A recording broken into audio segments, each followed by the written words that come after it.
vecākais brālis, kurš skolu nav beidzis normāli. Viņš nemācās tālāk. Viņš strādā celtniecībā, un viņš pelna daudz vairāk par tevi skolotāju. Kāpēc tu man stāsti, ka ir vajadzīga izglītība?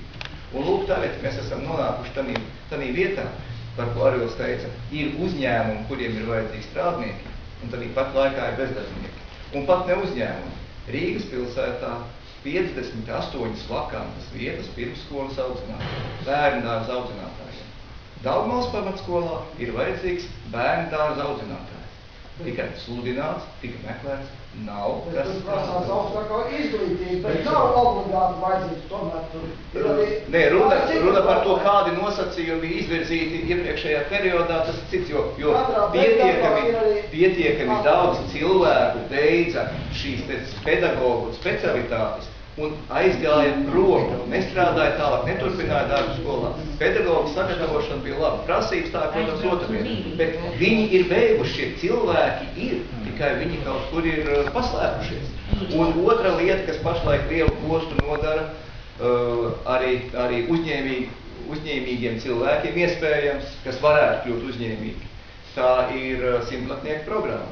Protams, viņa ir ļoti laba, cilvēkiem ir atbalsts, bet ļoti daudz cilvēkus viņa atradina no regulāra darba. Tā vēl jautājums par to pašpamatu. Jā, jo simtlatnieku programmā var cilvēks pastrādāt kādu laiku, kādu dienas daļu, un aiziet mājās, un tālāk neko nedarīt. Un viņu mēs atradinām no tā, ka būtu nepieciešams meklēt, pašam kaut ko radīt, veidot. Viņš var ar nelielu piepūli saņemt izdzīvošanas kaut kādu minimumu, un viņš var iztikt. Bet tas ir nepareizi. Tā teikt, lielās problēmas risināšanā. Un te mēs nonākam pie tās sāpīgākās tēmas, pilnīgi prasot piecelties kājās, es esmu skolas direktors, un tas ir skolotāja darba atalgojums. Viņš ir tāds, kādu šī brīdī valsts var atļauties. Bet mums būtu jāvirzās uz to, lai no skolotājiem mēs varētu iegūt pēc iespējas vairāk tā, ko skolotāja potenciāli var dot.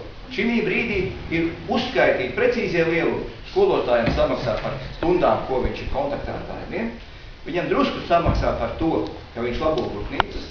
Nedaudz piemaksā par to, ka viņš nodarbojas ar bērnu audzināšanu kā klases audzinātājs. Un vēl piemaksā kādu latu par to, ka viņš gatavojas stundām. Bet rezultātā tas atmaksātais darbs ir vai nu 20, 25, kādam līdz 30 mācību stundām kopā sanāk. Normāli būtu piesaistīt, tas ir mans viedoklis, un to es aizstāvu un pārstāvu. Normāli būtu, ja skolotājiem apmaksātu visas 40 stundas nedēļā. Normāli darba diena. Un tad tur varētu ielikt iekšā visas tās lietas, par ko pašlaik mēs runājam, ka skolā būtu jāmeklē projekti, jāsadarbojas ar citām iestādēm, jāorganizē dažādas ārpusstundu nodarbības. Šī brīdī skolas direktors ir ierobežots, tāpēc, ka naudas ir tik, cik ir, un var atmaksāt tur, ko var. Un skolotājs, kurš nav īsti fanātiķis, vai kuram ir 4 bērni, un viņam ir no vienas skolas jāaiziet uz kaimiņu skolu vai kādu citu iestādi, un tur vēl jāpiestrādā, lai viņš varētu nodrošināt savu ģimeni. Viņš nav vienā skolā īsti izmantojams. Ja viņš būtu piesaistīts vienai skolai 40 stundām nedēļā, tad direktors viņu varētu, es atvainojos par to teicu, visiem pedagogiem direktors viņu varētu izkalpināt. No 8:00 rītā līdz 5:00 vakarā. Un iegūt no viņa visu to, par ko mēs runājam, par ko mēs sapņojam. Vai mēs varēsim kādā brīdī sasniegt tādu situāciju, ka pedagogiem varēsim maksāt adekvātu atalgojumu? To ir grūti pateikt, jo tā ekonomiskā bedra ir, naudas ir tik, cik viņas ir, un viņa rodās no nodokļiem, nevis no kā cita. Bet pamazām šis te vilnis, kas uzsākts ar skolu skaitu samazināšanu, lai palielinātu bērnu skaitu uz vienu skolotāju, un tā naudas sekošana bērnam uz skolu, tas ir pareizais virziens. Bet šeit tika piesauktas 2 lietas. Bija viens aprēķins, bija tāda, jūs sniedziet aprēķinus. Un otra lieta bija balsošana saskaņā ar sirdsapziņu. Redziet, ir divas lietas. Ir viena tā aprēķinu sistēma, tā matemātika, kad mēs varam visu saskaitīt un pieskaitīt. Bet otra lieta ir tā sirdsapziņa un vajadzība. Vai tie 20 bērni, kas atrodas šī brīdī Tomas skolā, ja nemaldos 22 vai 24 bērni, ja? Vai skola ir vajadzīga vai nav vajadzīga? Vai viņiem tur vajadzētu būt vai ne? Pēc aprēķina viņiem tur nebūtu jābūt. Ja? Bet pēc loģikas vai pēc to bērnu vajadzībām, kas dzīvo tālāk uz meža pusi un tālāk no Ķegova, viņiem tomēr tur būtu jābūt. Un ir vairākas tādas skolas, kuras nodrošina bērniem izglītības pieejamību tuvāk dzīvesvietai. Un tam principam būtu jābūt skaidram. Jo zemāk izglītības pakāpe, jo ir jābūt tuvāk dzīvesvietai izglītībai, bet jo augstāk izglītības pakāpe, jo jābūt ir specializētākām, labāk apgādātām, ar labiem kadriem nodrošinātām izglītības iestādēm. Un šeit es pārkāpju pāri un iebraucu augstskolu lauciņā, kuru es tik ļoti nepārzinu, bet man, kā pedagogām un kā skolas direktoram, skatoties no savas vietas, joprojām ir sajūta, ka tur līdzekļi tomēr ir pagaidām izkliedēti un viņu izmantošanas efektivitāte nav tāda, kāda viņi varētu būt. Bērnam ir jāsāk mācīties skolā no 7 gadiem, tieši pamat izglītība iegūt no 7 gadiem, un viņam būtu tas jābeidz 8 gados. Tāpēc, ka 7 gadu cikls viņš nav izdomāts. Tās ir bijušas gan tradīcijas, gan tās ir fizioloģiskās un psiholoģiskās īpašības, kas veidojas bērnu dzīves laikā. Mēs, protams, varam nosaukt, mēs arī 4-gadīga bērna izglītošanu varam nosaukt par 1. klasi. Nosaukumu mēs varam pielikt.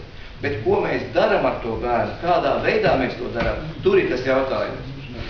Šī 6-gadnieku izglītošana vai 6-gadnieku nosaukšana par 1. klasi, tas ir ar iemeslu, tāpēc, ka beidz tur 19 gadu vecumā vidusskolu. Ja, tātad jau cilvēki ir pieauguši.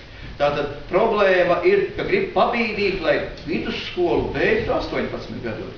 Tā bija iepriekšējā periodā, kamēr mums nebija 9-gadīga pamatizglītība. Bija mums jaunākais dēls, piedalījās tajā, ka Ķeguma skolā bija tāds projekts, bet tas ir kā. Es zinu, jā, tātad vienu brīdi jau bija ielikts iekšā tātad šis bērnu izglītošana no 6 gadiem. Arī mani bērni tur ir startējuši, un es pats esmu piedalījies tajā procesā. Un tāpēc es vēlreiz saku, mans viedoklis ir no 7 gadiem 8 gadu laikā. Tas ir tas, kas būtu nepieciešams. Un vidusskolu vajadzētu veikt 18 gados. Jo katrā periodā cilvēkam ir zināmas tās, spējas un fizioloģiskās īpašības, kas viņam attīstās un parādās, un šī brīdī 4. 5. klases vielas, ja kāds ir no pedagogiem, viņas ir savstarpēji ļoti līdzīgas. Vienā iemāca, otrā atkārto. Un tātad tur varētu šo saturu pārskatīt un samazināt. Bet tas atkal būtu kāda nebūtu reforma, un atkal būtu kāds pārkārtojums. Jo par šā gada eksperimentu, kad vairāk kā 30 mācību iestādēs, 6-gadīgi bērni tiek nosaukt par 1. klasi, viņi tiek eksperimentāli mācīti, neviens vēl nav atbildējis uz jautājumu, kas ar viņiem būs nākošajā gadā.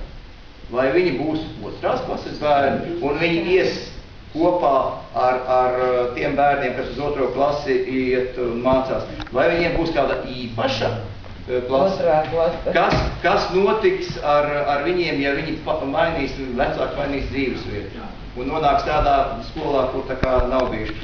Uz to nav atbilžu. Un tāpēc par eksperimentiem runājot, būtu eksperimentētājiem vienmēr jābūt skaidrībā, kā viņi redz to procesu no viena gala līdz otram galam. Nav bērndārgi. Tas nozīmē atkal telpu pārkārtošana, jaunu resursu iegādāšana, kas ir atkal tāds mirkļa mēģinājums. Jo visi tie, kas skolā strādāja iepriekšējā periodā, kad 6-gadīgi nāca skolā, kas skolās tika iekārtotas?